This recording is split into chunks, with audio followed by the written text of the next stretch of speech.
Bismillah, assalamu alaikum wa rahmatullahi wa barakatuh. Welcome to the Muslimah Author Show. I'm your host, Naima B. Robert, and today I am joined by the amazing Aishah Adams, who is coming all the way from Nigeria to tell us about her book writing odyssey, because that's what it is. Aishah, assalamu alaikum wa rahmatullahi wa barakatuh. Walaikum salam wa rahmatullahi wa barakatuh. My head was swelling when you were introducing me. I'm like, is that me? It's you, girl. It's you and much, much more, mashallah. So where are you based at the moment, Aishah, before we jump into our questions? I'm in Lagos, Nigeria, alhamdulillah. Lagosian gal. Okay, all right, fantastic. Lagos is life. So tell us, who is Aishah Adams? Who are you? What do you do? How do you normally introduce yourself? Okay, that's the hardest question. I know it's hard, right? It's like the hardest question you can ask anyone. But I would say, I think the first thing that jumped to my head when you asked who is Aishah is that I think Aishah is a very deep empath who is just really passionate about adding color to the world with her voice, with her pen, with her life. So using my life as the crayon to add color to the world. Sorry, I love that. I love that. And it's true. That's exactly what you've done. But Aishah, let's be honest here for a minute. That's not easy. That's not easy.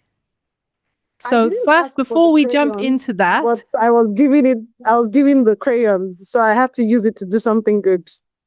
That's true, subhanAllah. Okay, so take us back to the beginning of this book writing journey. Have you always wanted to write books? Was this a new thing? Yeah. How did it all start? So I wanted to write as far back as probably when I was a teenager. Yes. I've always been a literary person. I love reading. I have read forever. Like a lot of the words I know in terms of vocabulary, I picked from books. So, in fact, my 5th year birthday gift was the set of Famous Five. And I remember, my parents gave it to me and I was so excited. Yes. And interestingly, it's a beautiful thing that I'm talking to you right now and I'm not hyping you. But your book finally made me decide to write. And I think I said that to you before at some point. Really? So it's so somewhere in my head, and when I usually intend things, I usually would have like, okay, how many would I want to write to make me feel good about myself? And I said, okay, at least 3 books in my lifetime. At least 3. That's what I said. Because I thought that the whole writing thing was, I used to wonder how people weaved words together, how those books came to life, and how they were able to evoke emotions in me, and how I would get angry sometimes. I literally usually used to be in the book. And then I used to tell people, like, when I enter into a book story, I'm literally in the world of the book. It feels like I can see the world starts to, take shape in my very eyes, before my very eyes. And so I was intrigued by how writers, did such beautiful work. And I thought, okay, maybe I'll write someday. But then I became a better Muslim, because at the time I was reading, I was doing a lot of fiction, a lot of, Mills and Boons and all of those kinds of, I'm romantic. Yeah. So anyway, I used to read all those books. And so now when I became a better Muslim, I knew that if whatever I was going to write was going to be something impactful.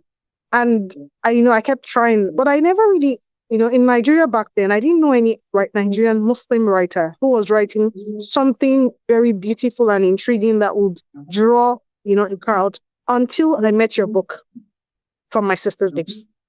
Wow. And I remember seeing the book, but I just liked the cover because I like simplicity, but then intrigue. Something that just catches your attention. It's not busy. It's just poetic, maybe, or just artistic, somewhat like that. But before then, I think I met Sisters from My Sister's Sisters magazine. Yes. I was going through, it was the issue that spoke to miscarriage. So at that moment, I had gone through, I think 2 or 3 miscarriages. And one of the sisters, who was, I think, the official agent in Nigeria, was trying to give me hope. And then she told me, like, there was this issue of magazine to bring gifts to me, and I read. And I loved the contribution, and I just secretly wished that I could contribute to it. And I was like, okay, can I write? Am I sure I can really write like these people? And I just pushed the idea away until I then read From My Sister's Lips. The day I read From My Sister's Lips, I literally had a journal beside me, and I started to imagine myself writing a memoir about my journey so far. Because at that time, I hadn't only gone through 6 miscarriages, I had also been through a divorce. And so I thought that that story was worthy of sharing to inspire someone to not give up on themselves. Because at Yes. that moment I was reading the book, I was now pregnant with my first child. And I had crossed like the worst of it. So I was reading towards my third trimester. So I think I was inspired, like, okay, perhaps I may write this story to inspire some sister not to give up. But I didn't know what to do. I didn't know how to go about it until I had my second child. When I had my second child, a lot of things were going on with me mentally, emotionally. Like my life was in chaos because at that moment I was in my third marriage and I knew that I had made a mistake again. And I didn't want to own up to it. I didn't know how to. But then I asked myself, what can I do with this pain? And I said, I can use my pain to ensure someone else doesn't make the mistakes I made. And at the time, I was going through a postpartum depression. Wow. And I was like, okay, one of the things that I had seen work for me, from my previous pregnancy was writing. I journal. I've always been a journaling person. I've been journaling since, back in secondary school, high school days. So, and I saw that every time I would journal, before I even put a name to it, properly in the psychological world, I saw that it always gave me relief. So I went towards it all the time. And so I thought, okay, I'd seen myself journal through my first pregnancy. Perhaps I could use this to write something even more meaningful. Hence why I saw, and I was going through Facebook, and I just saw Lain Kasani's post about, picking up AGM clients for writing coaching. And I embraced it. And I'm so thankful for it because all I needed was to understand the structure behind writing. And I think the moment I understood that, the words that could continue to flow, and I've been at it since then. And the title of that book was The White Elephant? The White Elephant, yes. The White Elephant was my first book. Alhamdulillah. And what was it about? And I saw how people were really... I think when I put out I loved the cover. The first cover I used for the book was really intriguing, and the name. And I like intrigue. Yes. I kept thinking, what was the name I was going to give the book? And some people kept wondering, the White Elephant, the White Elephant. Even though I kept talking about, giving excerpts, it was still very intriguing. I think it was one of the reasons why I had, full capacity at my online book, launch. It was really beautiful. And I haven't turned back since then. Alhamdulillah. Awesome. Also, I love it so much. And, the fact that you took something that, most people would rather pretend didn't happen, or certainly not talk openly about, whether it's miscarriage, whether it's divorce, whether it's a third marriage. How did you balance between sharing and kind of repurposing your pain, if you like, and concerns about privacy, concerns about reputation, concerns about your family? How did you navigate that, if at all? No, I did. I'm a very private person. Let me put that out there. And it will be shocking that I'm being so vulnerable now. It's a journey that I have been on for the last almost 10 years now. Alhamdulillah. I think 9 years, because I published my book 2016. Yeah. So yes, 9 years. And that book was the beginning of that journey. So it's how there is a lot of stigma attached to divorce, and there's a lot of stigma attached to any kind of pain. People shame you for having miscarriages. It's how people tell me, oh, you're trying to keep your weight. That's why you're not having kids. Very insensitive. Wow. Or it's how, people said that to me. It's how someone saw me, how I had a second trimester miscarriage. So, by second trimester, you already, yes, I did. Oof. And I had started changing. My fifth miscarriage was a second trimester miscarriage. I had at least started, changing features and stuff. And so I was a bit, chubbier than I used to be. And then rather than, you're just getting fat, we're not seeing babies. I was heartbroken. Crazy. Like my heart was shattered, and I couldn't even say it out. Like, don't say such rubbish to people. You don't know what they're going through. So 9 years ago, when I wanted to write the book, I actually started with a pen name. I've had a pen name forever. In fact, the name of the NGO I founded after was actually after my pen name. So it was my pen name. I'd always used Idiko to write. The first official writing about my one of my pain points of not having a child. I wrote it with the pen name Sidiko, and I posted it on someone's blog. She was running a blog and asked for writers, and I volunteered that article. And I had been doing volunteering blogger on some people, just test out my writing, in the past. But I think what happened with that book was that it came at a time where it was no longer about me. It was now about purpose. It was about legacy. It was about putting my footsteps in the sands of time. It was about giving my children a gift. And I knew that the gift I had to give my children had to come from a place of sincerity and vulnerability. That I had to call them to a glory that I was living in. That I had to show up for them as strong as I wanted them to show up, because I was looking to raise fearless, courageous Muslims. And there is no way I can do that if I do not become the model for them. And so I asked myself that if I continue to dim my light because of the pain, when am I going to give them the grace to live and stand in their truth? Yeah. Because I needed to be the example I was going to, it's how Allah says, yeah, you are Ladina amanu, so I just kept that verse, oh, you who believe, why do you say that which you do not do? How am I calling people to a glory that I was not living in? How was I going to raise children who were going to be taught bearers of the Ummah to the beat, who would suffer pain and loss, and who would understand how to live through it without staying in shame? Because, quote and unquote, I was living through the pain, but I was in shame. I had minimized myself, and it was my minimizing myself that attracted the catastrophe of marrying wrong in the first place. And so I said, you know what? Not anymore. As painful as this journey, as messy as it is, I am going to brave the storm. And that book was it. And when I finished writing the book, and Lainka asked me a question, she's like, so what name did you say you're going to keep on this book again? And I paused. And in my heart, I knew that the only thing, the greatest disservice I would do to myself is to keep the pen name and not own it. So I intentionally didn't tell my family. I didn't tell my mom, and because I know we're very private people. I know it will have been like a great discomfort for her. They will have convinced me otherwise. So I pushed it out and sent it to the person who was supposed to publish for me at the time. And the moment it was out of my hands, and I knew that the publishing process had started, then I mentioned it to my ex-husband, because at the time I knew that even telling him was going to be, because I told him before I pushed it to the publisher, but at the time I had completed writing, and I'm like, I'm going to publish this book. And he's like, oh, I hope he didn't write anything bad about me. So it was more about his self-image and less about what it was that I wrote. So he needed me to keep his image intact and not let anyone know the craze that was married that we were in. And I'm like, he said, well, especially when he asked me what I write, I said I wrote about relationship, marriage and focus. And for me, it's really like about ensuring that other young ladies make the right choices. I didn't want to, they don't make the kind of choices I made. Because obviously I'm still navigating that. I'm hoping that I come out of it. And so what then happened was that by pushing that book out, I was now like, okay, now I can start. But I was still struggling. I was struggling because it's how I would talk about the book. But if you read The White Elephant, you will not know that I had been through divorce twice before then. You would not. You would just not have been through divorce. I sort of wrote the words in a way that it showed divorce, but it didn't show the number. Because I was afraid of being judged.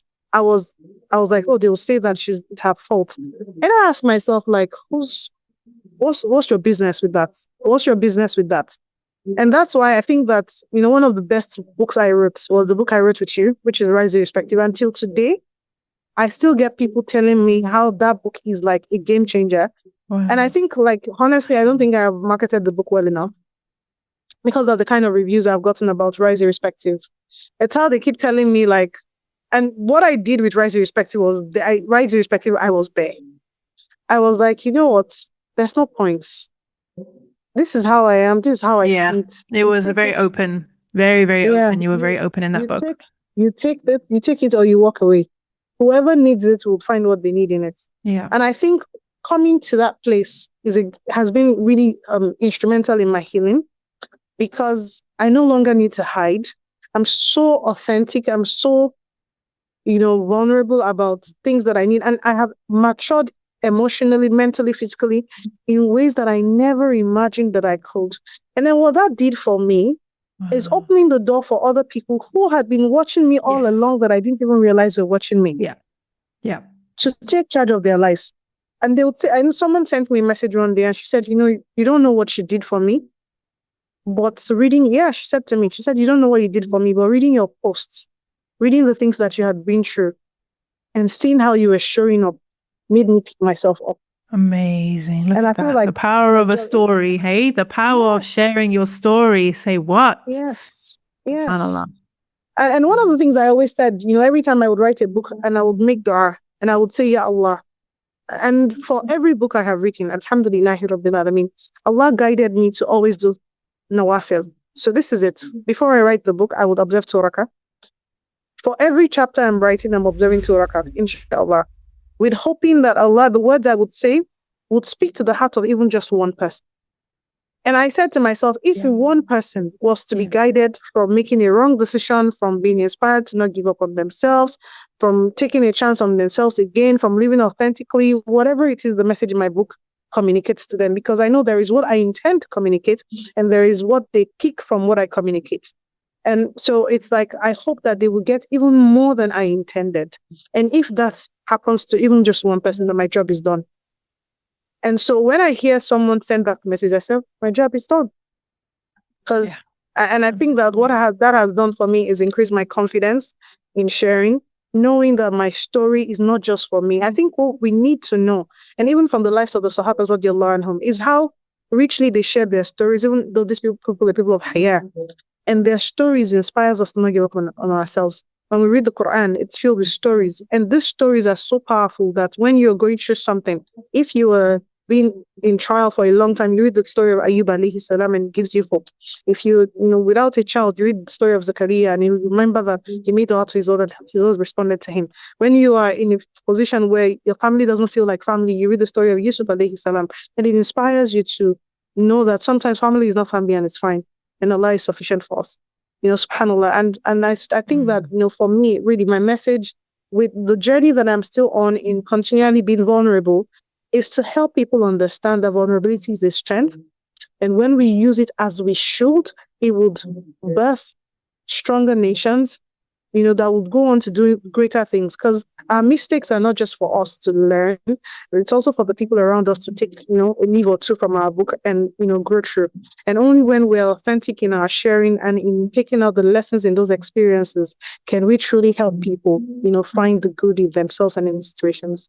Absolutely. Absolutely. MashaAllah. This is a khutbah. Thank you so much for this. It's a fantastic reminder. No, seriously, for those who are listening regarding a book or just life. So you did your first book with Layan Kastani as your book coach, and then you joined the release program with me and I was your book coach. What do you think is the use of a book coach? Why did you decide that you needed one or that you wanted one? I think that, subhanAllah, we can all have skills and talents, but when you have someone who holds you accountable, it takes you to the next level. At least it does that for me. And I'm a very as you know, I'm quite self-reliant. I'm very self-motivated. If I want to do something, I do it. But one of the things I have seen that has really helped me is when I have someone that I don't like messing up. I think that's why some of the challenges, I don't. It rubs me off the wrong way. I like to do things when it's supposed to be done with ihsan. I've always been that kind of person, like aim for the best. When you tell me, okay, I'm asking you how was the highest, so I've always been that kind of person. And so failure was always a thing like I didn't like. And now I think that with having a coach, I reckon that I have blind spots. And even though I know that, I have a strength of character, whatever, I have weak days as well. And I think that's one of the things that I picked up from my dad is this thing where be open to learning from people who know better than you, because it only raises you in ranks. Like humble yourself for knowledge and Allah would honor you. And so I find that working with a coach, someone who is experienced in the arts or someone who is well versed in the knowledge of it, it quickens my learning. It speeds up what I am learning. Think about it. If I was supposed to learn from the ground and it would take me 10 years, by taking from someone who is already there, been there, thought about the t-shirts, it's like I move faster to the front. Why? And I think that's what people do not understand they are paying for. You're paying for the access. You're paying for the reduced time. You are paying for we are paying not to make mistakes that they made and paid dearly for in more thousands and millions than you could have imagined. And so working with a coach, subhanAllah, is like, it's almost like you're giving yourself the grace to not fail. Because there's someone who is willing to catch you. There's someone who is willing to look out for you. There's someone who is saying, I've got your back. We're not letting you go until you get to the finish line. And who doesn't need cheerleaders? But not just a cheerleader, but a who is not just cheering you on, but also pointing out points of improvement. Yeah. Yeah. And those improvements then shows up in other aspects of your life, because it looked like it was book coaching, but it was life coaching, because I was also being taught to embrace. There was something you said in one of the sessions we had when the book was coming to life. I think I was trying to talk to everybody, and I told you, like, I know that you're not supposed to talk to everybody, and I tried to do that in my first book, but I just still felt like I should talk to everybody. And you said, you know what, just honor your authentic voice, but make sure it is a voice that comes from you. Yeah. And I think that really did change something for me, because it was no longer about trying to sound like someone else. Because how long am I going to sound like someone else? A day, Yep. a year, 2 years, Yeah. 5 years? But if I sound like myself, if I build my own authentic writing voice, what that does for me is that it stays with me for life, and it gives me the courage to write at every given time that I have the spirit or the inclination to write. And there was second thing you said that really helped me was, you helped me, and sometimes it comes to my head, maybe when I want to do a project that's focused on Muslims only. Sometimes, as Muslims, you're like, okay, I want to do dawah, I'll do to everybody. But the reality is that if your arrow is sharp enough, it will strike more than what you intended to strike. What do I mean by that? Yeah. Yeah. Yeah. If your arrow is sharp enough, you might intend to just, bust a small hole, and then it will bust a bigger hole for you, because it's sharp and it's accurate and precision. And that's what happened with, sharpening my voice and being focused on one person. Because that one person gets the message, and more people, the peripheral view. The peripheral view people also get it as well. Yeah.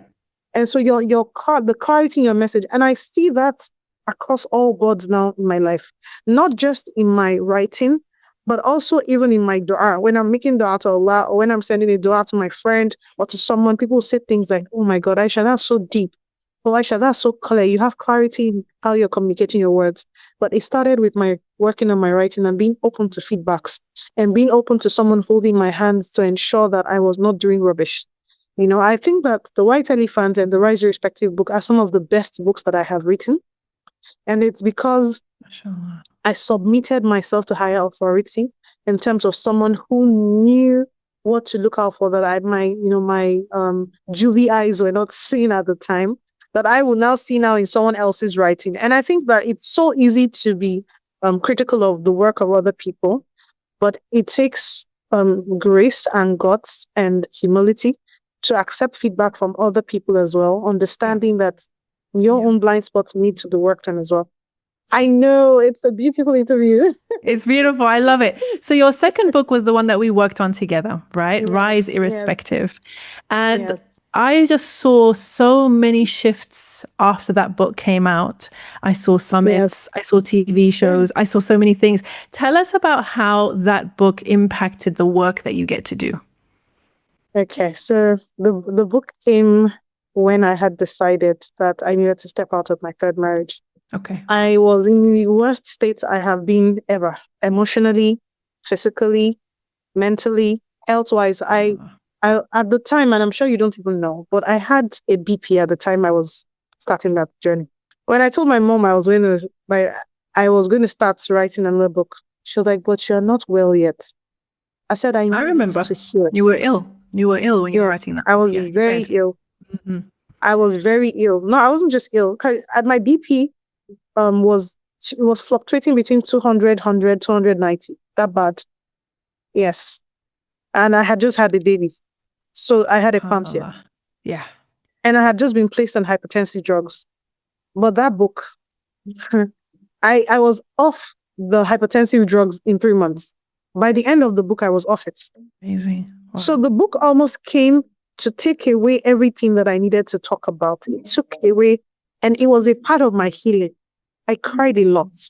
When I wrote the sections about forgiveness, oh, I wept. It was at that moment I realized that in my first book, there was some holding back that I did. And I held back because I was like, will they accept me? And for anyone who is listening to this interview, I hope people will listen. I hope millions of people get to hear this. First of all, I thank you for the work that you put out. Thank you so much for giving us from your, for sharing your light with us. And thank you for sharing at a time that even you had challenges you were experiencing. And I was learning. I don't know about anybody else, but I was learning from how you were showing up. And I felt like you read from my sister's lips. It was raw, it was fresh, it was real. It woke up something in you. Whatever you're going to do with this person that Allah has brought to your path. And for years before I worked with you, and I was just telling one of my very good friends recently, like when I read from my sister's lips, I made the niyyah that I made dua that I wanted to work with you. Yes. No way. Yes, I did. I did.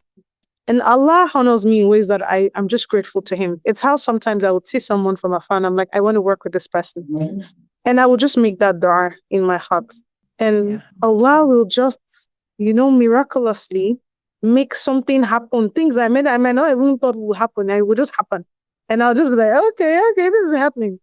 Okay, so I had made that dua. I didn't even think it was going to be my second book or anything like that. I just knew like I hoped that someday we would have some work to do together because I liked how authentic you are and how, you state your opinions. You don't have to agree with anyone. And I liked that about you. So I was like, okay, this is the kind of person I want to work with because I know that if I have a stance on an issue and she doesn't agree, she's not going to powder it. She's going to tell me exactly how she thinks. And this is going to be good for me with editing because you know how when writers are so passionate, we'll just fill it up with all the what things that are necessary and things that are not necessary, things that are related to the story. SubhanAllah. I was telling someone, I said, if you think my Irrespective is big, you don't know what was there. Like if you know the chunks of books that were cut out from it, and you'll be like, no, this is not part of it. This is not part of it. And it takes, how a writer's book is literally very close to their heart. It's like, think about it. It's really because this was a book I wrote from a place of, vulnerability, deep vulnerability. I was like, how? But I was willing to go through the process of reshaping myself. And so for me, you were not just reshaping my book, you were reshaping my life in that I was pouring myself into the book. And so as I was navigating the journey of reshaping of the words to be stronger, I was also using it as a lens into myself to say, what other aspects of myself did I need to, shelve? What things did I need to remove? And doing that helped me grow in ways that I did not imagine. Because I started to pay attention to things that I wanted to do, things that I had thought I could do. And I feel like doing the work which you made me easy, it's made it easier for me to do things more afraid. Like, okay, I worked in Imara, but I didn't plan to. Allah made it happen. What other things have I wanted to do on a global scale that I've been holding myself back and telling myself that I don't have the resources? Maybe I do not, maybe what I am looking at is the wrong thing. Maybe I'm looking at the resources that I think I need outside. How about I look inwards and find whatever it is? And I used to be that person who was very scared of getting a no. Really? Oh, no, I didn't like getting no. So I didn't like asking. And I think to an extent, there's still one of my struggles, if I'm to be honest. I still struggle with asking. But I think that I've leaned in more to asking now than I used to before. Like, it's how now I tell myself, like, okay, I know you don't want to ask, but ask. You tell you no, at least you asked and you feel better about yourself. So I think because of not wanting to ask for favors, don't wanting to ask, I didn't go out of my way. If I had an event, I would have just maybe like a speaking engagement of myself, me holding a class. Sure. But the work you did, and I like the way you had a team work with us at the release program. I feel like I also learned something from the team dynamics. And then I said, okay, you know what? Perhaps I needed to work with a team of people to, push out message. And that's how the summits were born and other things were born. The book was just like, it came at a time I needed to open up myself. And the opening just led to, bigger openings, if I can say that for myself. Yeah, no, that makes a whole lot of sense. Because I did see like you were taking risks after that. Right, you were doing things that you hadn't done before, things probably people didn't expect of you, mashallah, and you're still doing that today. You're still showing up. You've written another book since then. Tell us about your third book. Okay, so I have 2 books. After that, I had the last 2 more books. Yeah, 2 more. Oh, mashallah, so amazing. I wrote one of them during the program with you. Actually, I was supposed to write just 1 book with you, but I wrote 2 books with you. Yes. That's the book I just actually published. Excellent. I don't know, for some time I have other books that I have written now. I'm hoping to publish soon, inshallah. I will be working the release program, inshallah. So don't worry. I think that I want to take my manuscripts back to come and get edited because I loved I loved the editing process with the Rise Irrespective. Like I said, it's heartbreaking, but it was Yes, worth it it can be tough. Yeah. because of the feedbacks I have heard, about Yeah. the book till date. It's still one of the books people keep raving about, about from my books. I wrote The Last Call. The Last Call I wrote actually during my illness, but I didn't fine tune it until I was in the release program. And then the one I wrote afresh was Love Notes, and Love Notes was advice to my younger self. I think that it was a chunk from what I had written into Rise Irrespective that she took out and said it was supposed to be in a different book. Mm-hmm. So when I looked at it, I was like, okay, really, this should be in a different book. So I just took it and kept it somewhere. So when I was done with Rise Irrespective during the program, and I saw that I still had a couple of weeks left, I challenged myself to work on it, and then I filled it up. And again, that is the beauty of taking feedback from the coach. Because when you gave me the feedback, what if I had just said, "Oh, she's just being, just difficult." She's just being difficult," and then now. But I think because I opened my eyes to the feedback and I was like, okay, actually, this should be somewhere else. And then I was able to write the book. And so Love Notes is really about thinking about what did I wish someone had told me when I was younger. About spirituality, about health, about life. It was just like a couple of pieces of advice. When I wrote it initially, it was just 7 pieces of advice. But as I approached my 40s, and now I'm in my 40s, I wanted to push out something that reflected the journey of, maturity. And so I reread it, tweaked something, and then added a few more pieces of advice that I thought that, had also come along the way, to that point. So I think it has about 10, 11 pieces of advice, to my younger self. I mean, it's just small but direct. The Last Call, on the other hand, is a book on reflecting on death. I like one of the questions, I have a very close friend of mine, one of my best friends, who passed away during the writing of Rise Irrespective. Just before the launch, actually. And she was one of those people that stood by me through like every craze I had been through up until that moment. And even when she was on her deathbed, she was supporting me, rahimahullah. Yes, she was. Rahimahullah. May Allah forgive her and, be pleased with her. Her name was Lamide Saida. I am Saida. Yeah. I mean. And when she was, passing away, I had also, had a near-death experience. My pregnancy was the toughest ever. And I thought I was going to actually pass away. In fact, there was one of the days when I was still in the hospital where the nurse would come to me and tell me to say my shahada. She kept reminding me every 30 minutes to say my shahada because my BP was dropping and it was constantly dropping. So they thought I was going to, I wasn't going to live through the night. Yeah.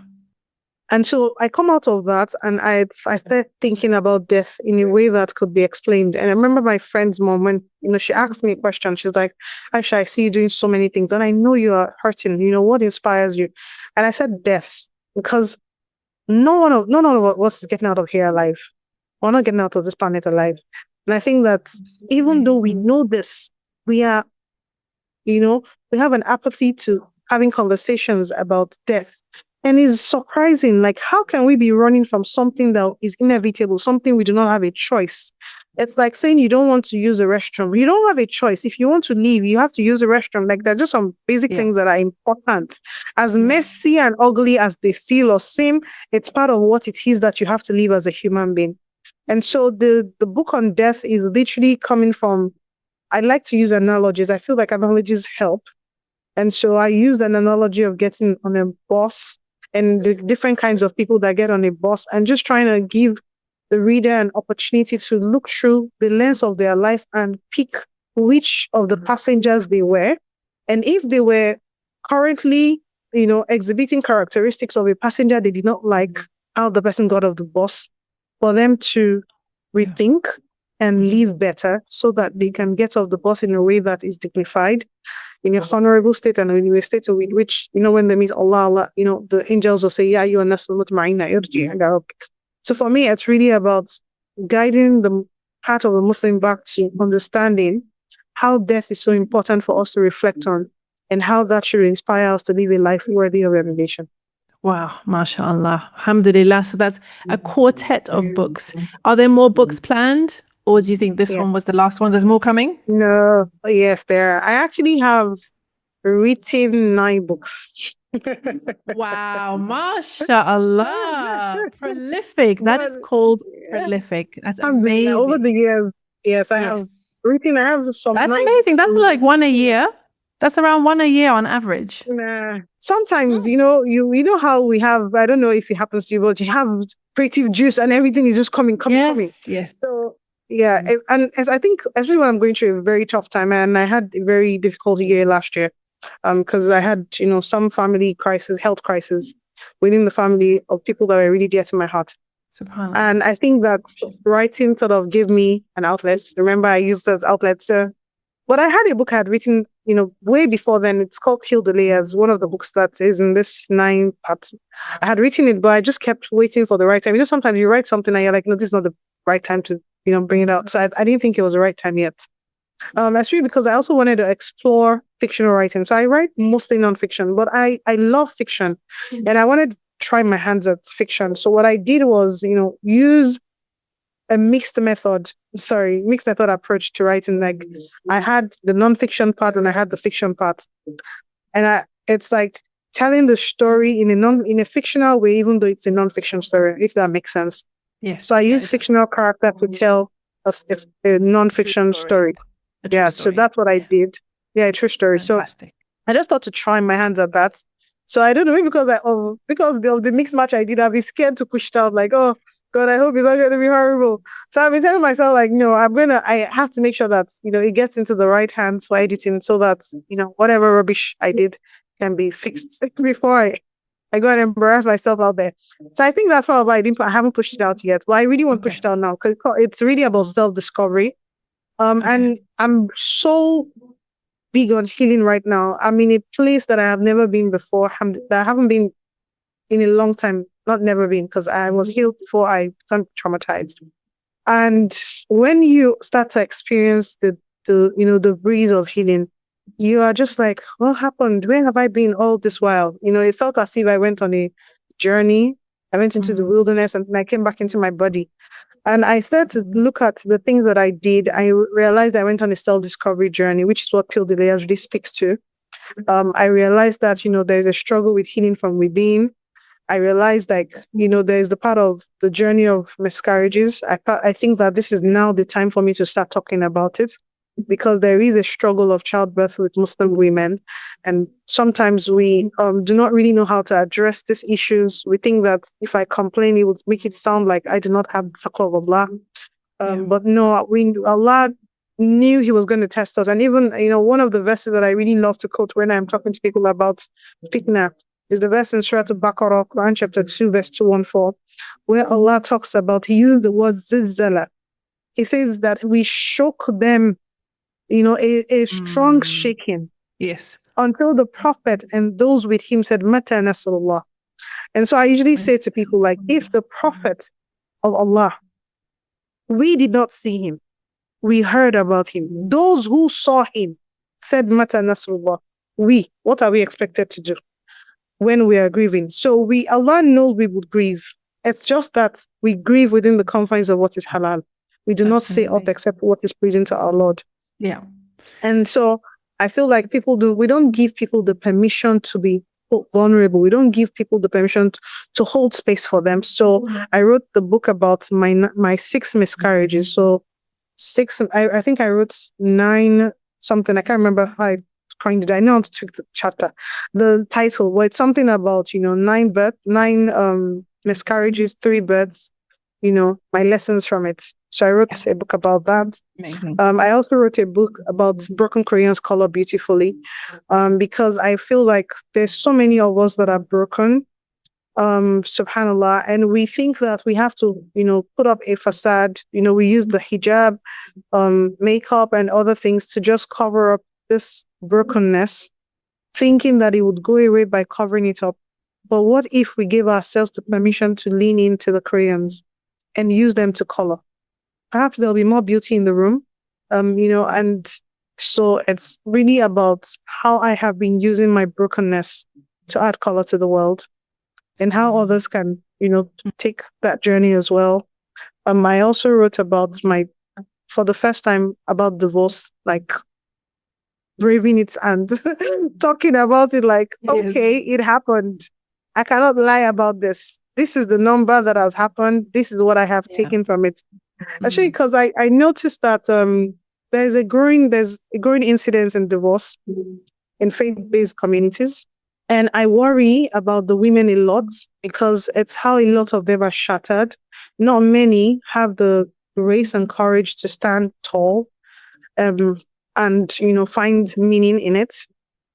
Some people start to lose their deen as a result of this. And I just hope that, so I started to check and say, because I'm a strong believer in that our tests is guiding us towards some of the things Allah wants us to use to add value. And so I thought to myself, am I adding value enough? Perhaps I'm supposed to serve the broken and I'm not serving them enough. So perhaps it's time to own up to this story and share it and actually critically look at the lessons. So I wrote about that as well. I also worked on something on forgiveness, because I think that, we talk about forgiveness a lot, but we don't tell people how to embark on the journey. And I've had people ask me the how question. And so usually I will just share with them how I embarked on it. So I'm hoping that, by sharing that, perhaps someone would learn to embrace forgiveness and take the action, because they want to, but they don't know how to, and perhaps my how will help someone else, embrace that. And just a couple of things here and there too. I'm still in between. Do I call it the Resilience Collection, or what should I call it? The Broken Crayons Color BTV Collection. Though that seems like a mouthful, but it's a little bit of a mouthful. Yes. Yeah. Well, we'll be watching this space, inshallah. Yeah. Where can people find you, Aisha? Where is the best place to connect with you? I think Instagram and my email. Because I think that, Instagram and my email. Email will be the best email to reach me easily is Aishah.Adams. So AISHAH.Adams, ADAMS 12 numerical. Okay. We'll put it in the description. Inshallah. Yeah, you can also check me on my website, www.draishahadams.com. Nice. Inshallah. And what else? Instagram, Aisha_Adams, where I put out, videos that I hope will add value, sharing some parts of my journey, hoping that it inspires greatness in someone else. And inshallah, we'll do that and continue to do that, bi'idhnillah. Jazakallah kullu khair for joining us for the Muslimah Author Show, Aisha. You are truly a prolific Muslimah author, and we can't wait to celebrate the launch of the new titles, as well as all the other wonderful books. May Allah continue to bless you, my dear sis. Ameen. Jazakallah khairan. It's really my privilege to be here. I'm really excited to. Alhamdulillah. Thank you so much. And thank you for watching or listening wherever you are. Please do share your comments with us. Drop a like, drop a subscription to the channel, inshallah, and stay tuned for even more interviews with amazing Muslimah authors. This is your host, Naima B. Roberts, signing out. Wassalamu alaikum wa rahmatullahi wa barakatuh.